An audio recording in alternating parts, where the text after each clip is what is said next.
नमस्कार. रिपब्लिक महाराष्ट्रामध्ये आपलं सर्वांचं स्वागत. मी संतोष. आपण कंधारमध्ये जामकर गल्लीमध्ये आहोत. आज 2 दिवसाखाली या ठिकाणी जामकर गल्लीमध्ये जामकर यांचा वाडा 2 दिवसाखाली कोसळला होता. त्यावेळेस आपण बघितलं होतं.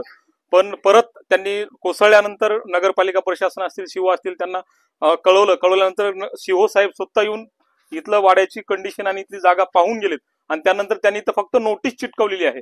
नोटीस चिटकवल्यानंतर त्यांची कुठलीही पण अद्याप कारवाई झालेली नाही. त्यानंतर परत रात्रीच्या मुसळधार पावसाने परत हा वाडा पडलेला आहे. या ठिकाणी आजूबाजूचे जे घरं असतील त्यांचे घर बंद झालेले आहेत. आता एक वडजे आहेत, त्यांच्या घराच्या समोर पूर्ण वाडा पडलेला आहे आणि त्यांचं घर बंद आहे. आज त्यांनी दुसऱ्यांच्या घरी जाऊन खात आहेत. त्यांचं दैनंदिन जीवन वगैरे पूर्ण शेजाऱ्याचे येत आहे. पण त्यांच्या घरात कुणी त्यांनी त्यांच्या घरात राहत नाहीत आणि प्रशासन 2 दिवस झालं सांगून बी कुठलाच योजना किंवा इथला माल उचलण्याचा किंवा वाड्याची काहीतरी विल्हेवाट लावण्याचा काम प्रशासन करत नाही. या ठिकाणी यांचं म्हणणं आहे की प्रशासन एखादी जीवितहानी झाल्यानंतरच येणार का, आणि प्रशासनाला एवढंच कळून बी प्रशासन या ठिकाणी येत नाही. म्हणजे प्रशासनाचं नेमकं म्हणणं काय आहे? प्रशासन खरंच झोपीत आहे का झोपीचं सोंग घेतंय असं यांचं म्हणणं आहे. आणि छोटे छोटे लहान लेकरं बालक घरासमोर खेळत आहेत. अनुषंगाने त्या दिवशी मुलं शाळेत गेल्यानंतर हा वाडा पडला, जीवितहानी टळली. तर आपण बघूया या ठिकाणी प्रशासन येऊन यांना काही हा वाडा क्लिअर करल का, या ठिकाणी ह्या विद्यार्थी असतील, घरचे असतील, यांना न्याय भेटल का? तर आपण पाहूया यांच्याशी. सगळे येणं जाणं इथूनच आहे. शाळेच्या पण लेकरायचं ठाकरे शाळेच्या, आणि आमचे पण लेकर इथंच खेळते. रविवारी दिवसभर खेळले. लेकर जर त्या दिवशी असले तर एक पण लेकरू आमच्या हाती लागलं नसतं. प्रशासन काय केलं असतं सांगा याच्यावर. फक्त येऊन नोटीस लावून जाते. 7 वर्षापासून तेच चालू आहे. ते घर मालक पण याच्यावर घेत नाही मनावर, आणि प्रशासन पण घेत नाही. आता इथं 3 दिवसापासून सगळे उपाशी आहेत. शेजारी पाजारी किती दिवस बघणार आहेत? हा, काय त्यांना काय आहे की नाही कळकळ माणसाची? इथं बसून येतं रात्रंदिवस त्यांनी इथंच थांबायले. तर आता प्रशासन काय करते ते बघा. आता त्यांच्यावर आता अवलंबून आहे. झोपीत आहे काय? 10 वर्ष झालं प्रशासन. एखादं लेकरू जर गेला असतं तर काय केलं असतं आम्ही? रविवारी योगायोगानं वाडा पडला असता तर एक लेकरू आमच्या हाती लागलं नसतं. काय केलं असतं प्रशासनानं?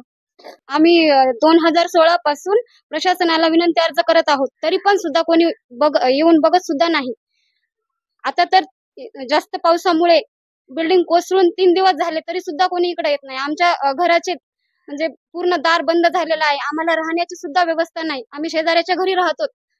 आमचे लेकरं बाळ काय करायचे? आमचे काही प्रशासन काही जीवितहानी होण्याची वाट बघत आहे का?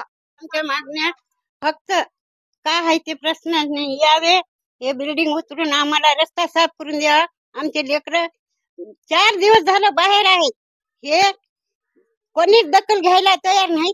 आम्ही इथं उपोषण कर म्हणून याच ठिकाणी बसणार आहोत रात्रंदिवस.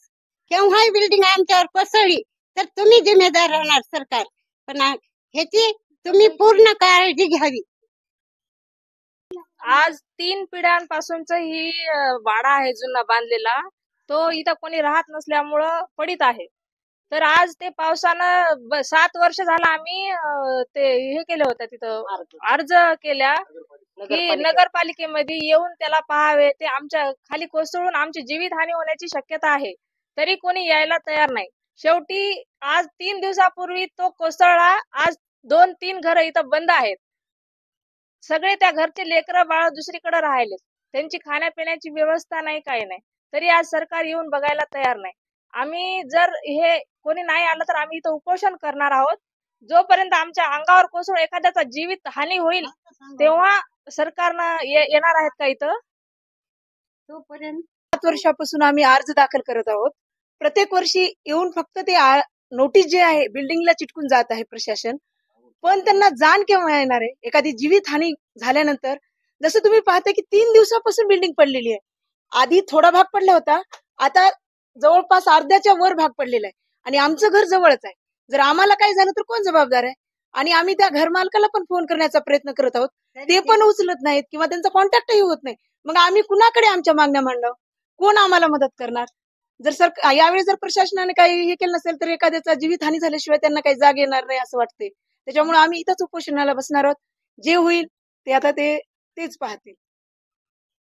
प्रशासनाला ही नम्र विनंती आहे की 3-4 दिवस झालं बिल्डिंग पडलेली आहे, तरी कोणी येऊन पाहायला तयार नाही. आणि इथे शाळा जवळ असल्यामुळे छोटे छोटे लेकर असतात. कोणाचा प्राण जाईल, कोणता दगड कोणाच्या अंगावर पडला तर कोण जिम्मेदार आहे? आणि आम्ही जवळपास 4, 5, 7 वर्ष झाले त्यांना नगरपालिकेमध्ये कारवाई चालू आहे. आम्ही अप्लिकेशन देत आहोत दरवर्षी पावसाळ्यामध्ये, आणि ते नगरपालिका काय करते, एखाद्या दिवस नोटीस आणून घराला लावून टाकून देते. बस संपलं काय विषय. आता समजा इथं जर कोणाचं जीवितहानी झाली तर जिम्मेदार कोण आहे यांचा? आज 3 दिवस झाले तर ते घरवाले बाहेर झोपाले, लेकरं बाहेर आहेत, जेवण बाहेर आहे. हे काय, मला तर वाटायला स्वातंत्र्यामध्ये आम्ही नाहीत, परत स्वातंत्र्यामध्ये आम्ही आहोत. शिवसाहेबांनी येऊन पाहून गेले तरी पण शिवसाहेबांनी काही दखल घेतलेली नाही. शिवसाहेब का जीवितहानी होण्याची वाट पाहत आहेत का?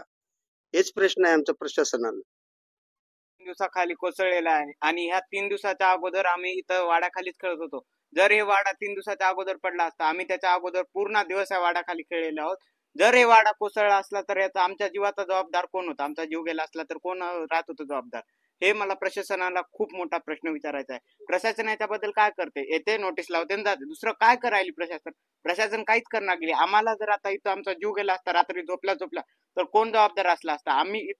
आम्ही आता इथंच बसणार आहोत, उपोषण करणार आहोत जोवर प्रशासन इथलं साफ करून जात नाही. रिपब्लिक महाराष्ट्र न्यूज, नांदेड जिल्हा उपसंपादक संतोष सोमासे.